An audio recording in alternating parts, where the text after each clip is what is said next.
હવે ઓપીસીના બોક સંયોજનો એટલે બોક કમ્પોનેન્ટ, બરાબર છે. C3H, C2S, C3A અને C4AF.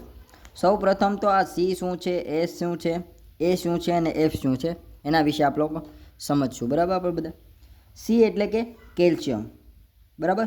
S એટલે કે સિલિકેટ, એનો મતલબ થાય છે એલ્યુમિનિયમ અને Fનો થાય છે ફેરાઇટ, બરાબર છે. હવે આના ઉપરથી આપણે આખું નામ બનાવવાનું છે, બરાબર છે. તો 3 છે, S છે, C છે અને S છે, બરાબર છે.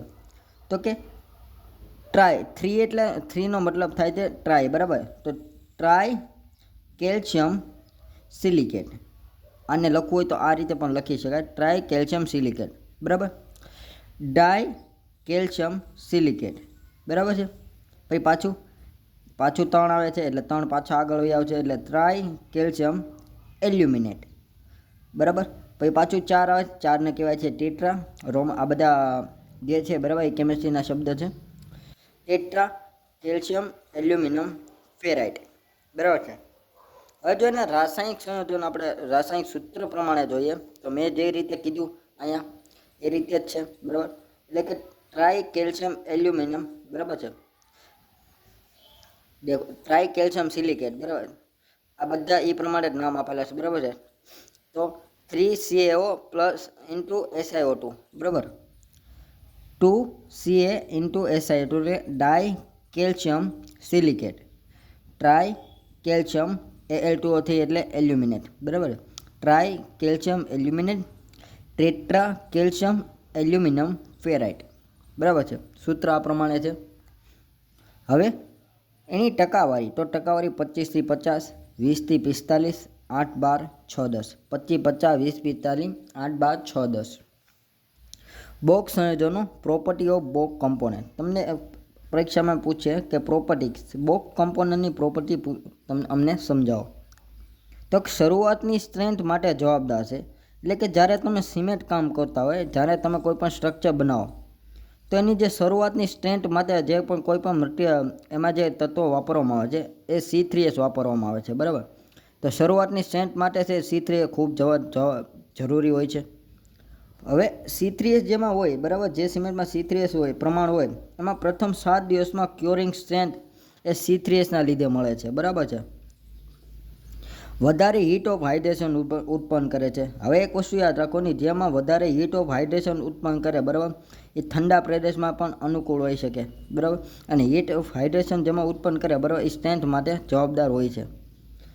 હવે હાઇડ્રેશનની હવે C2S એટલે કે ડાય કેલ્શિયમ સિલિકેટ, બરાબર. તો કે હાઇડ્રેશનની શરૂઆતના 7 દિવસ પછી C2Sમાં શું થાય કે હાઇડ્રેશન થઈ ગયું, બરાબર. એટલે કે પાણી અને કે સિમેન્ટ બે મિક્સ થઈ ગયું, બરાબર. એમાંથી જે એના સિમેન્ટના જે તત્વો છે, બરાબર, એને મિશ્રણ થઈ ગયું અને હીટ ઓફ હાઇડ્રેશન છૂટી પડી ગઈ. એટલે હવે હાઇડ્રેશનની શરૂઆતના 7 દિવસ પછી, એટલે કે 7 દિવસ પછી સ્ટ્રેન્થ આપવાનું શરૂ કરે છે અને 1 વર્ષ સુધી સ્ટ્રેન્થ વધે છે. 7 દિવસ હાઇડ્રેશનના પૂરા થઈ ગયા, 7 દિવસ પછી સ્ટ્રેન્થ આપવાનું શરૂ કરે છે અને સ્ટ્રેન્થ વધતી રહે છે. પ્રમાણમાં ઓછી ગરમી અને ઉત્પન્ન કરે છે, બરાબર. હવે એક વસ્તુ યાદ રાખજો, પ્રમાણમાં ઓછી ગરમી ઉત્પન્ન કરે એટલે કે જે હીટ ઓફ હાઇડ્રેશન છે, સિમેન્ટની જે જામવાની પ્રક્રિયા છે, બરાબર, એનો દર ધીમો છે, બરાબર. એટલે જેમ તમે જામવાનું ધીમે ધીમે જામે, બરાબર, એમ એની સ્ટ્રેન્થ કેવી થાય, મોડી આવશે, બરાબર. એટલે મોડી સ્ટ્રેન્થ માટે પણ જવાબદાર છે અને સલ્ફેટ અટેક સામે અવરોધ આપે છે. C3S જોઈ લઈએ. પાણી સાથે ઝડપી સંયોજન તાત્કાલિક સખત બને છે અને જેને ફ્લેશ સેટ કહે છે.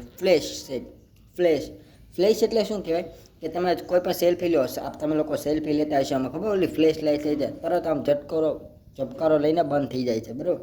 ફ્લેશ એટલે કે તાત્કાલિક સેટ, બરાબર. એટલે કે C3A સંયોજન છે, બરાબર, એ પાણી સાથે તાત્કાલિક સખત થઈ જાય છે એટલે એને ફ્લેશ સેટ કહે છે. ખૂબ જ ગરમી ઉત્પન્ન કરે છે, બરાબર, ખૂબ જ ગરમી ઉત્પન્ન કરે છે. તે શરૂઆતની સેટિંગ માટે જવાબદાર છે. ખૂબ જ ગરમી, મેં તમને કીધું ખબર, જે ખૂબ જ ગરમી ઉત્પન્ન કરે ને, બરાબર, એની સ્ટ્રેન્થ છે, એની શરૂઆતનો સેટિંગ ટાઈમ છે ને, બરાબર, એ ખૂબ જ ઝડપી હોય અને ખૂબ વધારે સ્પીડમાં તે સેટિંગ આપે છે એટલે સ્ટ્રેન્થ આપતું નથી, બરાબર. ઝડપી ખૂબ જ વધારે ગરમી ઉત્પન્ન કરે એટલે સ્ટ્રેન્થ વધારે આપી શકતું નથી. શરૂઆતનું સેટિંગ માટે જવાબદાર છે, ખૂબ જ વધારે ગરમી ઉત્પન્ન કરે છે. પહેલાંમાં આપણે શું હતું અહીંયા તો કે પ્રથમ દિવસે C3Hનું લીધે મળે છે, વધારે હીટ ઓફ હાઇડ્રેશન ઉત્પન્ન કરે છે, ઠંડા પ્રદેશમાં અનુકૂળ છે. શરૂઆતની સ્ટ્રેન્થ માટે આ જવાબદાર હતી અને આ છે સ્ટ્રેન્થ આપતું નથી કારણ કે ખૂબ જ વધારે ગરમી ઉત્પન્ન કરે છે અને શરૂઆતનો સેટિંગ તે માટે આ જવાબદાર છે. બંને એક જ છે, ખાલી ફરક એટલો છે કે C3H છે બરાબર, એમાં શરૂઆતની સ્ટ્રેન્થ માટે જવાબદાર છે, આમાં સ્ટ્રેન્થ આપતું નથી બરાબર. C4Hમાં દેખો જો C4AF તાકાતમાં ફાળો આપતો નથી, સલ્ફેટ અટક સામે અવરોધ આપે છે બરાબર છે. અને સિમેન્ટ સ્ટ્રેન્થ માટે ફાળો આપતા ઘટતો ક્રમ એટલે કે આ સૌથી વધારે ફાળો આપે છે, આ એનથી ઓછો ફાળો, આ એનથી ઓછો ફાળો અને આ એનથી ઓછો ફાળો.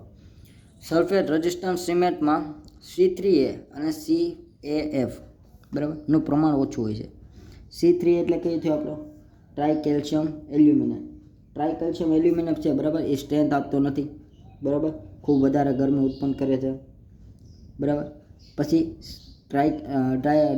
ટેટ્રા કેલ્શિયમ એલ્યુમિનિયમ ફેરાઇડ તાકાતમાં ફાળો આપતું નથી, સલ્ફેટ અટક સામે અવરોધ આપે છે બરાબર.